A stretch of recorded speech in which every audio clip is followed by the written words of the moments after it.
Waaqa tokkoofan hojjedhaa. Ani Wallaahi waaqa laazim. tokko Wallaahi laazim. waaqa maqaatti sadii ta'e Iyesuus Kiristoos waaqa abbaa, waaqa ilma, waaqa fura qulqulluutan sagadaa tokko inni immoo naa kenna Daviidi. Dagoo sheetamu dagoodhaa miti inni Ani Adiriiji koo qaama imaataadhaan ijaarame. Abdul Koy An qaama imaataadhaan ijaarame si gaafataa hin jiru. Waaqa isa qophaa of danda'een si gaafataa jira. Imaataadhaan ijaaramee humna dabalataa isa barbaadetu hin taane irratti bilbileen wayyoo yaa rabbii koo.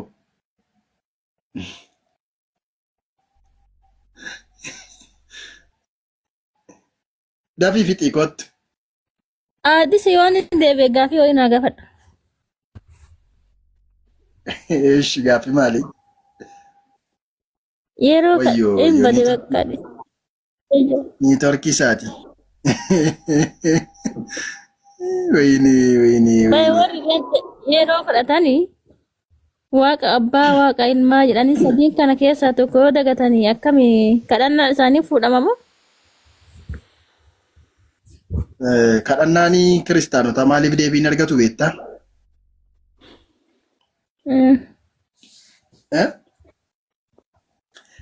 Ganaa hafuura qulqulluu kadhatu, hafuurri qulqulluun ganaa yeroo fudhatee calalee abbaatti dabarsaa, abbaan immoo calalee ganaa mindinno hafuura qulqulluu kadhatu, hafuurri qulqulluun immoo ganaa calaleetu ilmatti dabarsaa, ilmi immoo takka itti ilaaleetu abbaatti dabarsaa, ganaa abbaan immoo kaalkuleetii isaa hojjetee ilmatti deebisaa, ilmi immoo ganaa xumuree immoo hafuura qulqulluutti waan deebisuu fi kadhannaa warra kiristaanotaa dafeen dhaga'amu kanaaf dhaban.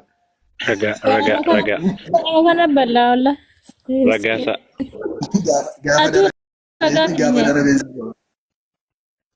Gaafa darabeensi gawaasai ganaan nagaasi gaafadha. nagaa waan lagaafatta ragaa gaafadhu. Ani nagaansi gaafadhaan siin jedheeti ragaa na gaafattaan immoo nagaansi gaafadha ishii. Innaa kanadha. Nama amma kanarra jirtan sofiin kaasirriin ta'u. Faarfata akkam nagaadhaati. Faarfata. Nama 227 nama 227 sobiiniin jedheen ragaatti mii. Maal nama naa lakkaa'u dhufte maal nono zayitiin fudhannu nama nuun lakkaa'iniiti nagaa na gaafadhu akkamati naguma. Qo'i isa kanas ani nagaa si gaafachuun maal si barbaachisaa ragaa nutti mii haasaa ammaatti ragaa nutti mii.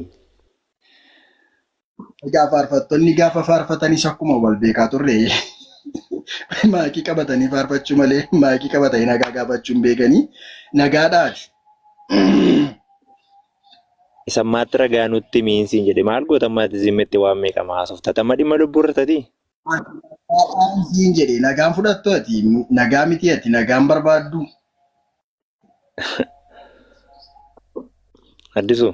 Tole ati ishee waaqa kadhattamoo fura qulqulluu kadhattamoo ilma kadhattati. Isa nutti maartu xumuri kaasa booda na gaafatta.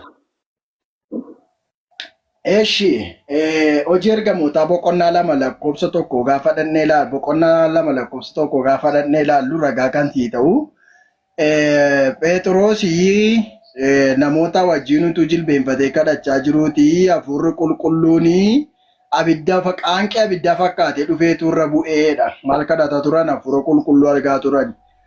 Akkuma immoo dura waldaa keessatti wal lammachiisaa turre maal jennee kadhanna hafuura jijjiiri hafuura qulqulluu nama haaraa na godhi hafuura qulqulluu akkas na godhi hafuura qulqulluu kana na godhi hafuura qulqulluu narra buufadhu hafuura qulqulluu jireenya koo hojjedhu abidda hafuura qulqulluu ennammoo hafuura qulqulluu irra darbanii amma immoo abidda hafuura qulqulluu narra ta'i dhabni koo abiddaa ta'u uffanni koo abiddaa ta'u jennee kadhannee Gooftaa keenya Yesuus Kiristoos kan kana gooteef immoo si haa galatu minaamin erga jenne booda yaa Waaqayyo jenna ammoo achi darbinee akkas nu godhe eenyurraa jammarree hafuura qulqulluurraa jammarree wanta achitti godhaa turre isaasitti immoo dhuftanii miidiyaa irratti kaaddanan isinitti maaraa jechuudha. Afura qulqulluu kadhannee afura qulqulluu irraa immoo ilmatti dabarree ilmarraa immoo abbaatti si ol dabarree afurri qulqulluun ganaa saamsordiisaa yookaan immoo idiitii nu hojjeta. Idiitii kana ilmatti dabarsaa abbaatti dabarsaa mallatteessaa afura qulqulluu ilmatti gaddeebisaa ilmi immoo fidee afura qulqulluutti laata. Kanaaf kan jireenyi pheenxee akka jireenya qocaa lafarra foqoquuf. Amma gaa wantoota amma dubbachaa turte kana hunda ta'a macaafarraa bakka dubbifamee namoota kanatti simi duukaasa macaafarraa. Itti maan jira? Kuni dhaarii amma caalaa wanta wajjin godhaa ture. Kun haasaa namaati. Haasaa namaatiin hin bulluka. Macaafa qulqulluudhaan bulla miti re'aati. Atamma quraanaatiin bulta dire. Addisu waa'ee quraanaa maal beektaa? Ani hin beeku kanaaf isin jedhe isa hin beeka. Isa maaf hin beeku. Macaafa qulqulluudha jedhu. Harree wanti wal dhiitu sana isa haasa'u amma. Siigalee rabini. Wanta kanaan dura godhu turre sana maan jira. Wanta waldaatti gootan waan miidiyaa irratti immoo baatanii kaaddan. Akka gootu ammati na dhageessa miti addisu. Dhaga'uu hin danda'u. Sababiin si dhaga'uu hin dandeenyeef tokkoffaan miira kee habai. Miira kee habai. Of ta'ii, of tasgabbeessi, of qorrisiisi. Ergi of qorrisiiste booda yeroo sadii hedhi hafuura fudhadhu miira tara gaaggaa tokko sii kennama isa booddee. Sii jedheera isa booda hinaasa. Kan jedhamu kana eessaa fiddee deebinuu deebisa. Adda dhugaa na kofalchiiste. Amma laa hinaasa'uun barbaadamini. Si wajjin haasa'uun barbaadame qonna dhagaartanii uummata nama 200 wayii nu dhaggeeffachaa ramtire. Waan siin jedhe qofaa naa godhe. Hinaasofta taanaan. Yeroo sadii hafuura kee gara bakkeetti baafadhu na wajjin haasa'e. Akka gosa kanattis hin deebinaati. Gaaffii nama si gaafadhe naa deebisii itti deebi. Waan asitti mi ajajame. Hafuura kee yeroo sadii gara bakkeetti baafadhu. Ragaa hammaa yoo qabaatu. Ragaa hammaa yoo naa deebiste siin jedhe rakkoon qabu. Ragaa hammaa. Ganaa pirooses hafuura qulqulluu ganaa kadhattee caalalee waaqayyoo Yesuusitti dabarsa achii waaqayyootti dabarsa kan jedhu iddoo akka jedhu sana duwwaa natti mila. Ilaa sitti maan jira? Ilaa irra na deebisiista ammas irra deebi'uu fi uummata. Iddoo akkas jedhu. Natti iddoo akkas jedhu. Kallattii maan? Maa yeroo fixaa? Yoonaas dhaggeeffadhu. Listening. Dhaggeeffadhu. Maaki namoota gashi. Wanti ilaa rakkoo pheenxeen qabuun guddaan wanta lafarratti godhu miidiyaa irratti bahee kaada. Dhaggeeffadhu. Tokko wanta lafarratti hojjetu ija namaa dhoksee waan hojjetu akka waan waaqayyoon argineetti immoo of amansiisee jiraata. Dhaggeeffadhu. Ammati kanatti waan deebitaa maaf kutaa hamaa nutti nima. Naa ibsette mini dhaggeeffadhu. Naa ibsette ni afaan kee qabadhu na dhaggeeffadhu. Erga naa ibsette wachuun barbaachisu dhaggeeffannaa na dhaggeeffadhu carraantii laadhaa. Tokko jechuun naamusni kee gaarii naa ta'e sitti haasa'an jiru. Waanuma si caalufan sitti haasa'aa jira malee jechuudha. Tokkoffaanii gaafa nu kadhachiisaa turtan iyyuu hafuura qulqulluun akka dhufee araara nuu godhu hafuura qulqulluu dhiifama gaafadhaadha namni sagantaa jalqabamarra'u. Hin gaafanna. Ergii gaafannee booddee immoo hafuura qulqulluu nutti araarame hafuura qulqulluun haaressi isan jedhaa ture san ergii jennee booddee immoo ol darbinee maal haasofnaanii Yesuus Kiristoos maqaa isaatiin waamnee kadhachuu jammarraa isa booddee yaa Waaqayyo Abbaa minaamin jennee erga jennee booddee kadhata bartootaa Yesuus barsiise immoo nuun jettanii yaa Abbaa keenyaa isa waaqarra jiraattu maqaan kee qulqullaa'u immoo jennee ilma dhiifne amma immoo abbaadhaan immoo xumurraa dhumarratti immoo deebinee anna gaddisiisu keessaati kadhannaa ergamootaa keessa. Yaa Abbaa keenyaa isa waaqarra jiraattu erga jennee yaa Abbaa keenyaa isa waaqarra jiraatu Abbaa isa Yesuus Kiristoosii jilbeenfatee sagadaafii ture sana immoo waama irratti immoo ragaa ba'a. Wanti goone ergi jenne jireenya pheenxe jireenya sobaa akka inni ta'e achirratti kana nu badhee kan nagoo buddeen keenya irraa nuu kenni jenneetu qorumsatti nu gashiin jenneetu warra nu yakkaniif akkuma dhiifnu ishee kanadhaa sirriitti qabadhu warra nu yakkaniif akkuma dhiifnu warra anaan yakkaniif akkan dhiisuu danda'u isa jennu kan nuun nama yakkine nama nu yakkee dhiifama gochuu mini nama yakkine dhiifama gaafachuu warra hin beekne turre. Digalee isa kanaafi akkasitti isintu nu lamaammachiisaa ture. Fakkeenyaaf ammatti faarfataa maal nuun jettaa utoo faarfataa jirtanii hafuurri qulqulluun isinirra dhufa laphee keessan banaa miila keessan kaasaa olu ta'a wal qaqqabadhaatii faanuun jechaa gaafatti hin turtan. Naasa kanaafi lafuma dhaabbattee asii achi wanti jettu hin qabdu. Inni raajii dubbatus hafuura qulqulluun nuun jedha. Faarfataan akka keessa hafuura qulqulluun guutamaa ija keessa walirra buufadhaatii.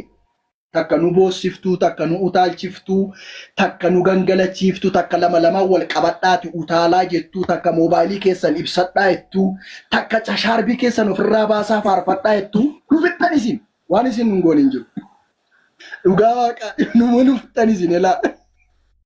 Kanaafi wanti isin pheenxee gootanii wallaahi laazim seexanni pheenxee ittiin taphan. Isin galeera beni.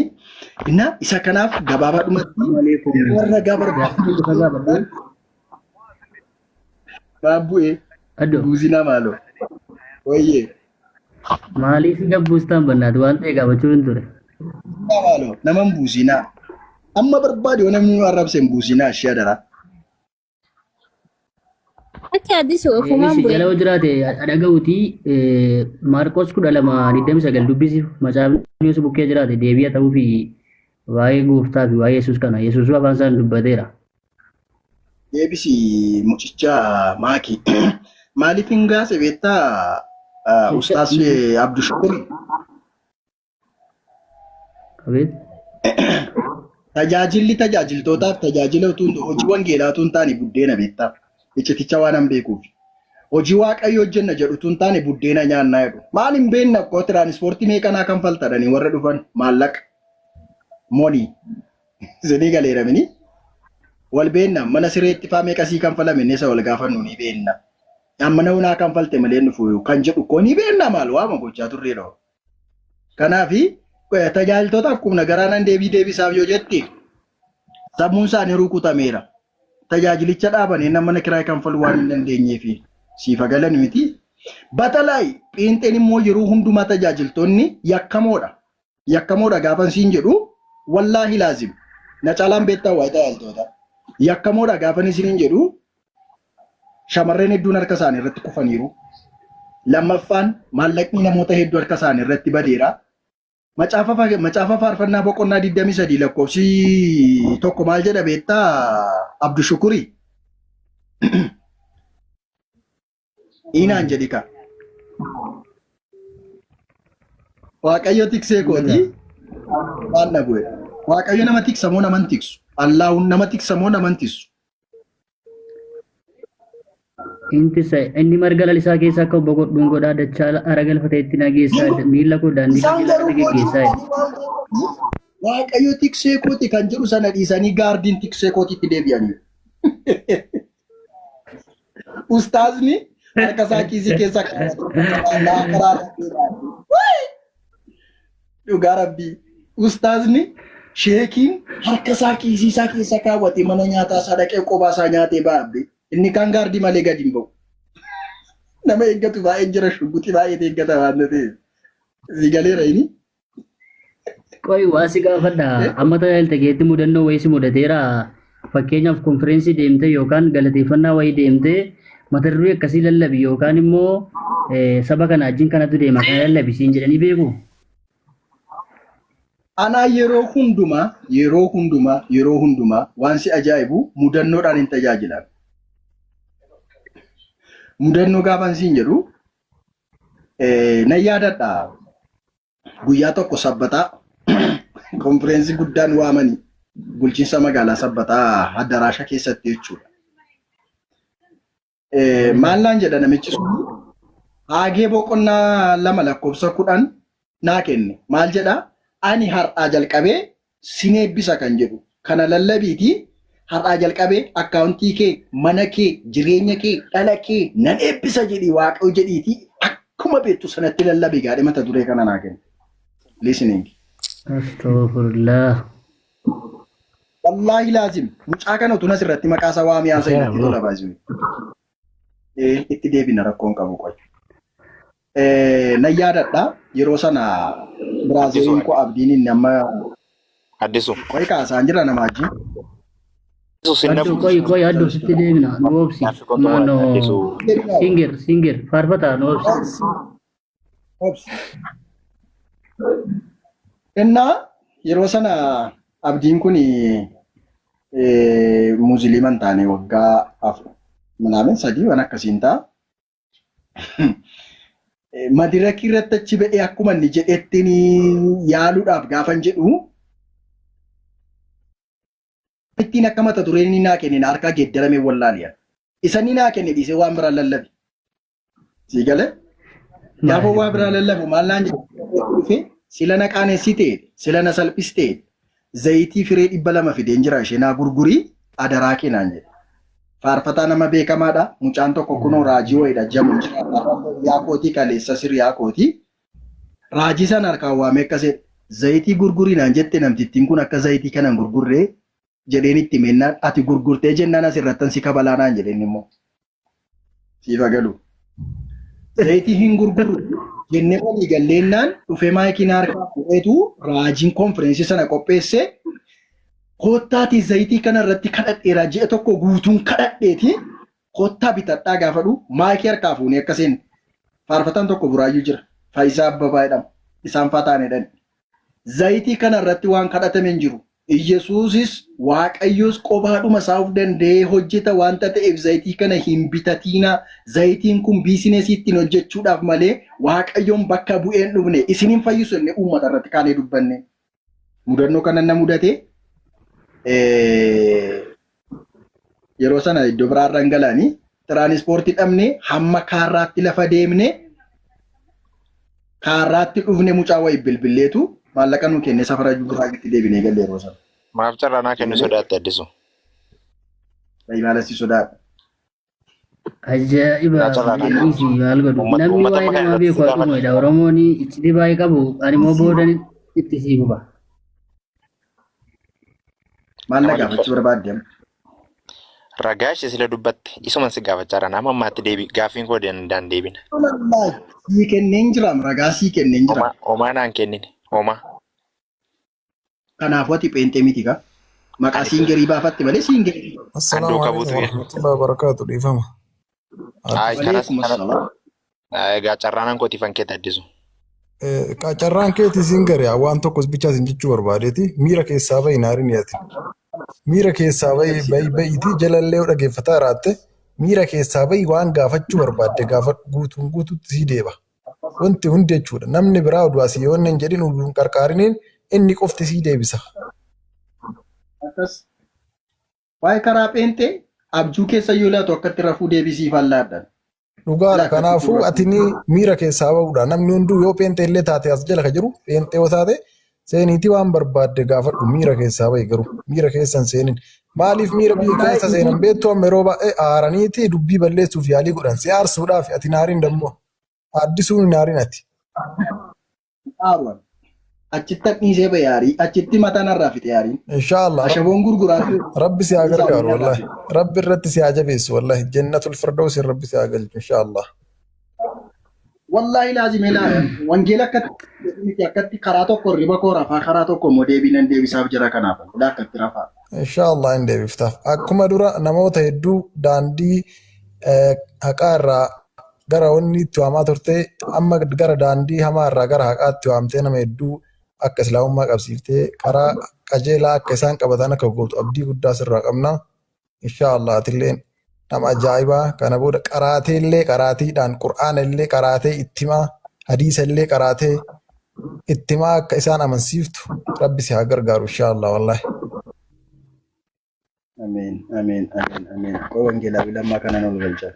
Tajaajiltootuma wajjin haasa'a qaamee pheenxee wajjin amantoota wajjin haasa'u qaamee bannaataa jechuun tajaajiltootuma kana wajjin haasa'a beektota macaafaa wajjin. Kottaa si ergeera wangeelaa bilammaa. Bilchinuma maatii keenya ni ilaalaa kottaa ol galanii. Wallaahi laazim kottaa. Koomentii goota bal'aa ta'anii ofirraa deebisan qaata harkisa hunda isaanii. Wangeelaawwi jechuun egaa nama wangeela beeku nama barsiisudha mitiire barsiisota wangeelaa warra jedhaman kana kottaa wajjin haasofna. Dhugaa jirtu gadi baafna akka wangeela Isaayaa macaafa Isaayaas keessatti kottaa dhugaa baafnaa jedhamaniire kottaa mee dhugaa baafnaa walumaa wajjin taane kottaa unatin falligisti nu yeetaallechi unati Walumaa galaa akka keessana diduudha. Akka waldaan jedhu osoo hin taane, akka jaarsi waldaa jedhu osoo hin taane, akka wangeelli jedhu otoo ta'aniiti karaa daandii gaarii irra deemu turanii. Isaan amma wangeela dhiisanii wangeela irratti Yesuusii yaa Israa'el dhagayii jedha. Waaqayyo tokko waaqa keenya sanatti amanna malee waaqni biraan jedhe iddoo meeqatti haasa'an anillee waaqamanii anillee firdii laachuu hin danda'u jedhee iddoo meeqatti ragaa isaanii baasaan dhiisaniitu jaarsolii waldaa Yesus waaqa jedha barsiisaa waan jedhaniif isaan akkasittiin jaarsolii waldaatu isaan ajaja waan ta'e yookaan waldaa lallabu malee osoo wangeela akka wangeelli jedhutti lallabu ta'e nama duukaallee waliin dhaban wangeeluma baranime dura. Silaa lafarratti dhiisanii urjii irratti yookaan ji'a irratti waldaa ijaaru turan. Kana wallahi. Okay, nagaa saa. Addis nagaan siif haa ta'u. Nagaan eenyu? Nagaan kan waaqayyooti kaan eenyu firii nageenyi nagaa namaa kenna horiin namaa kenna mooju. Eenyudha waaqayyo? Eeshi rabbi siif haa ta'u ishee. Amiin. Anan jedhu Kanati jettu. karaa bitaas karaa mirgaas yaabbatte walga'iin koorama keessa jedha Oromoon gaafa dubbatu. Mammaaksi Oromoo. Karaa bitaas karaa mirgaas yoo yaabbatte walgeenyi kooraadhuma. Hedduma tokko. Har'a yoo falmi yoo taateesi dhumni pheenxee jalqabni pheenxee shubbisuudha jalqabni pheenxee karakkaruudha xumurri pheenxee musliima ta'uudha akkuma koo. Anan jedhu garuuti addis gaaffiinsi gaafadha. Wallahi na gaafadha. Pheenxee jechuun maal jechuudha garuu? Anuun beeku. Lallabaa turte tajaajilaa turte gati ta'ee fi wangeela kan lallabaa gati ta'e maal jechuudha pheenxee jechuun sima kana? Anuun beeku dhugaa. Maal addis maali isa kanatti itti wallaalta gaafan jechuu barbaade silaate dhumni pheenxee akkasii isaati jetteefini pheenxee jechuun maal jechuudha isa kana inni garuu barbaade. Pheenxeen eenyudha beektaa? Nagaasaa jechuudha. Haa ta'u anan jedhu garuu gaaffiin ammas dabaliinsi gaafadha dhiifama godhi. Haree rakkoo tokko hin jiru na gaafadha. Kitaaba qulqulluu keessatti namni waaqayyoon abaariin fayyaa jedha. Namni garuu hafuura qulqulluutti gahisuuf bara baraan dhiifaman argatudha. Bakka kamii akkas jedha? Rakkoon qabu bakkumatti lallabaa turte jechuudha. Isumatti lallabaa turtedha. Amma sheekota asirra jiran sinan gaafadha. Sis nan gaafadha. Utaaliin dhaabadhu qulqulleessaa deemishii. Bakka kamii akkas jedha iddoo namatti rakkoon qabu isumatti lallabaa turtedha. Eessaan lallabaa ture? Maalatti iddee dhiiftee usa kam qabda hundumaa lallabaa turte hoo? Fakkeenyaaf gaafa lallabaa ture dhageesseetti erga ta'eetii iddoo amma jedhu kanaati guyyaa kaman lallabee eessattan lallabee kutaa kam keessaan lallabe? Haa ta'u lallabiin rakkoon qabu gaaffii tokko duwwaasii kan duwwaansi gaafadhaan dhiifama na godha duwwaamis gaafansi gaafani sagalee kee dhaga'een tureera. Sagalee kee dhaga'een ture na dhaggeeffadhu baaddoo bannaat. Ilaame? Ilaame? Islaama bira gorodiin hin jiru shi bilcheessanii bira darbuutu jira. Gorodii achumatti dhiifnee dhufne bilcheennee darbina saddanaa bilcheessine. Iddoon ammatti dubbatte kuni macaafa qulqulluu keessa iddoo kam jira? Gorodiin hin jiru nu bira. Bakka kam jira iddoo namatti dubbatte kun?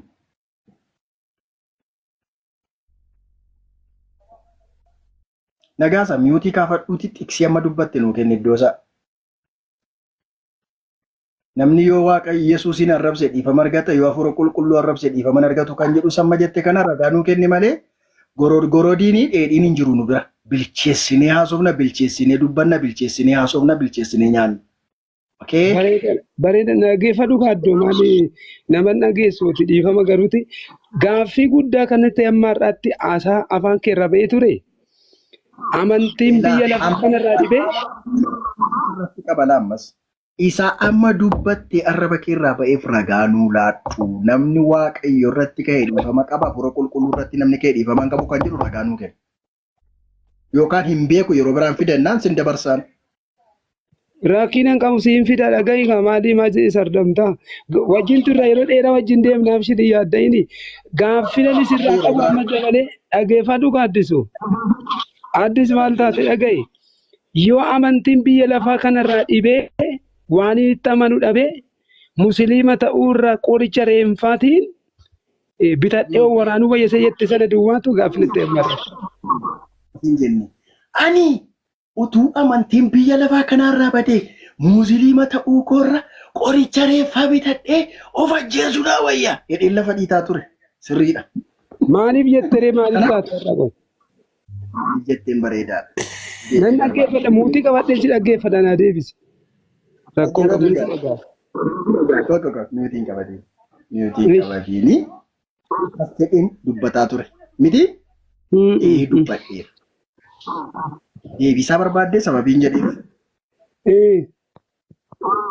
Okay, ati immoo deebisaan xiqsiisaan haa kennisu fila jetteef ani immoo deebisaan sii kennaa sana sababiin jedheef. Eeshi. Naa kenni ka xiqsiisaa ani immoo waan an jedheefan sababii isaa sitti himaa ati immoo isa dubbatteef xiqsiisaan atti. Siifin kenna rakkoon qabu sana. Maa yaaddeetti hin jirutti. Fidi ani siifan kenna. Wallaahi laazim uummata bal'aa kana durattan sii kenna. Maaliifin xiqsiisa sii kennuu dhabeettaa ifaa naa godhi? Miiraan inaasa'u dhuguman sitti hima maaliifin siin kennu sitti fakkaate beektaa?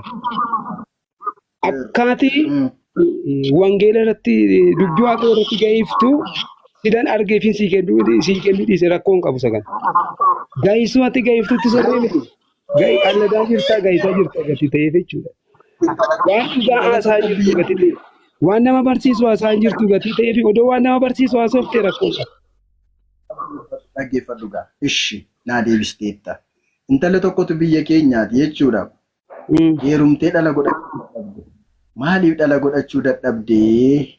Maal taatee abbaan manaa ishee gaafate jennaani? Lakkii kan dhala godhachuun dadhabe miti. Sumatu dhala godhachuu dadhabeeti malee rakkoo si biraati malee rakkoo koo miti jette. Ishii ergi akkas ta'e atis kan biraatti tun heerume duran fuudhee si argisiisa. Yoon dhashuu dadhabe rakkoon si bira jira ittiin jedhe. Isa booda dubartii biraa fuudhe. Gaafa fuudhee jedhu hin dhashe, hin heerumte, dhaluu dadhabde. Maal ittiin jette sila? Rakkoo keetii ittiin jette. Garuu rakkoo isheeti. Si galeeramini deebinati deebistee baay'ee uummata islaamaa jechuun sammuunsaa utuu ati hin dubbatiin nama si keetti dubbii beekudha.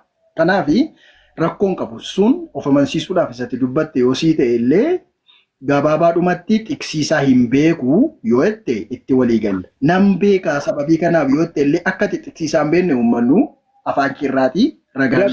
Okay. Rakkinaan qabu rakkoon qabu hin beeku rakkinaan qabu inni kun rakkoon qabu garuu ani kanan siin jechuu barbaade addo ati nama guddaadha lallabaa turte. Guddaa waaqa sheerii godhaa. Sheerii. Dhaggeeffadhu addo nama danuutu si jala jira. Amma sheekotas gaaffina ni gaafadhu sis gaaffina ni gaafadhu. Waan taateeti kun hin jiruu jette mucaan abdii kun hin jiruu isa na gaafatte fuudhee biin arganne immoo kanaa sheekii gaafattaa kun hin jiruu qoricha reeffaa sana akkam gootee jette nan gaafattu ati. Miyuutii kaafadhu. Nagaa ko. Koppiliinkii. Miyuutii kaafadhu. Subhaanallah. Jirtuu maalan godhaniiti? Situ gaaffii koof deebiituun mindinno isa na gaafatteef utuu deebiin fudhatiif sheekii fi qeesii sheekii fi ustaazattachuu taalte qoricha reeffaa sana akkam gooteetti na gaafachuu qabda ture. Yoo taaptaaban sii godhatti buufii abishee bakkoo qabnan dhagaa. Qoricha reeffaa sana akkam goote kan jetteedha. Akkam gooteedha mini? Maaliif jetteedha maaliif taateedha immoo? Okay.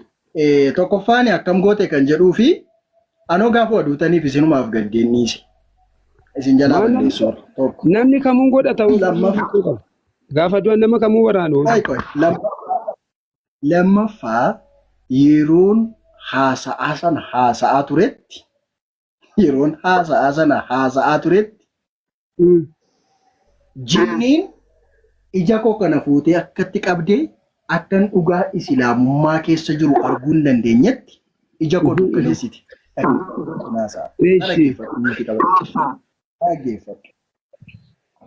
Tokko dhugaa islaamummaaf ifa islaamummaa keessa jiru dukkana gootee xuraa'aa gootee natti argisiifte. Lama inni sadaffaatti islaamummaa fi islaamota nafse gadaa'ii ajjeesuu warra danda'an akka ta'etti dhaga'aa waan guddanneef warra nama jaallatan utuu hin taane warra ajjeesan jennee hamma gaafan dhaqee musliima ta'utti akka nama naa ture. Siigaleera gaafan dhugaasaa garuu quraana rabbii kana fuudhee wal bira kaa'ee macaafa isaa 66 kanatu nagaadha moo quraana kanatu nagaadha moo 66tu rakkoo qaba moo quraana tokkicha kana rakkoo qaba dee gaafan ilaalu ka'umsuma isaayyuu seera uumamaa mindinno Ermiyaas moo Zakkaariyaas irratti xumuramte sanaa kaasee kakuu haaraan sun natte galte macaafumti warri pheenxee gaafa kakuu haaraaf kakuu moofaatti adda adda baate akka isheen rakkoo qabdu naa galtinaaf. Tokko macaafni qulqulluudha waaqayyo biraa dhufe tuu ta'eeti macaafni lama barreeffamuun hin barbaachisu ture. Kamiif kami lama immoo? Kakuu haaraaf kakuu moofaa.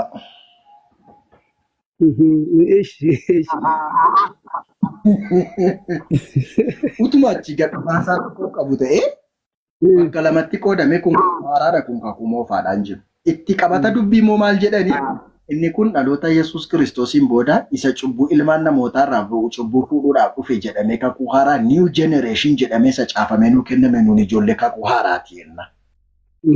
Siigalee kakuu moofaa moofuune inni kun kan Israa'el inni kun immoo kan Itoophiyaati jechuun malee waan nuuf hin jiru. Inni kakuu moofaa kan Israa'el inni kun immoo kan generationiiti yookaan immoo dhaloota warra kakuu haaraati jennee akka itti amansiisaa dhufneerra.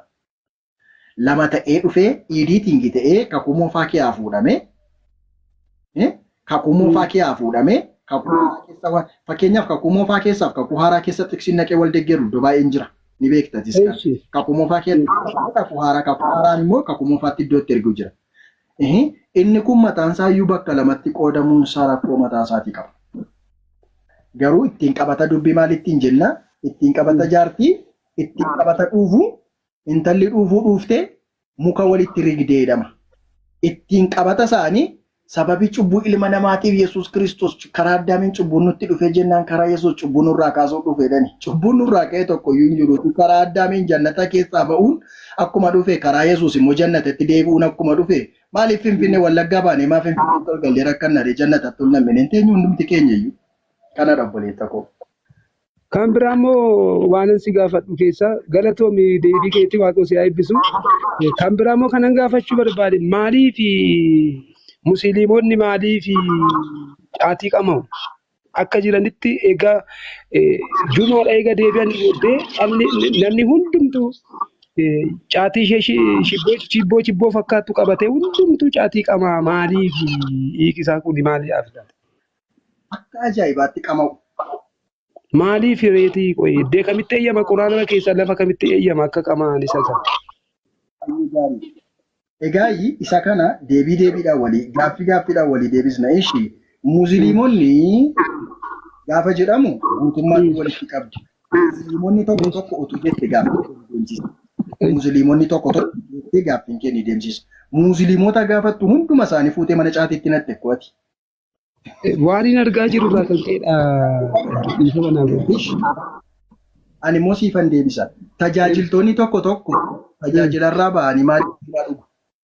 Faarfattoonni tokko immoo maaliif waldaa kee ba'anii dhaqanii caatii qamaa'anii immoo shishaa xuuxu kana naa deebisi. Achumaan wal deebisaan.